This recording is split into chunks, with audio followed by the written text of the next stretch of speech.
আসসালামু আলাইকুম।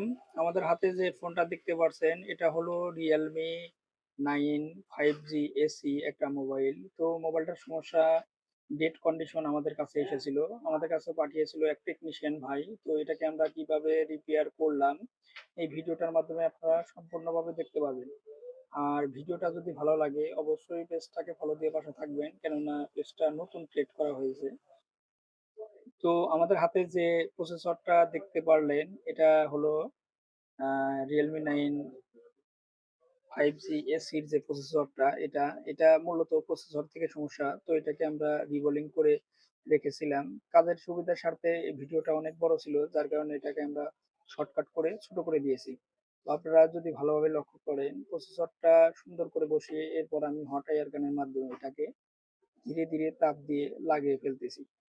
তো আইসি লাগানোর ক্ষেত্রে খুব ভালোভাবে খেয়াল রাখতে হবে যে আশেপাশের কোনো কম্পোনেন্ট যেন মিসিং না হয়, সেদিকে খেয়াল রাখতে হবে।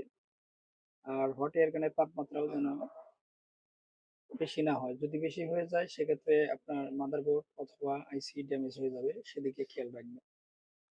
তো আমাদের আইসি প্রায় লাগানো শেষ পর্যায়ে। আর আমাদের আইসিটা ভালোভাবে লেগে গেলে আমরা একটু ওয়েট করব যাতে আমাদের মাদারবোর্ডটা ঠান্ডা হয়ে যায়।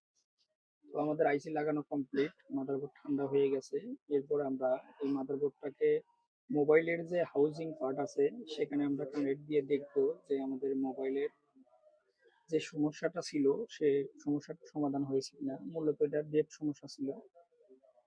তো এবার আমরা মাদারবোর্ডটাকে ফিটিং করব, ফিটিং করে দেখব যে মোবাইলটা রান করে কিনা। তো ফিটিং করার সময় ভালোভাবে সবকিছু লাগিয়ে নেবেন, display connector, charging connector, battery connector. এরপর আমি পাওয়ার বাটন প্রেস করতেছি। আলহামদুলিল্লাহ আমাদের মোবাইলটা পুরোপুরি ভাবে রান হয়েছে। তো এই ধরনের যাদের আইসি সমস্যা আমাদের সাথে যোগাযোগ করতে পারেন। আমাদের সাথে যোগাযোগ করলে ইনশাআল্লাহ প্রপারলি ভাবে আইসি লেভেলের যে কোনো সমস্যার সমাধান করে দেওয়া যাবে। তো ভিডিওটা যদি ভালো লেগে থাকে অবশ্যই পেজটাকে ফলো দিয়ে পাশে থাকবে।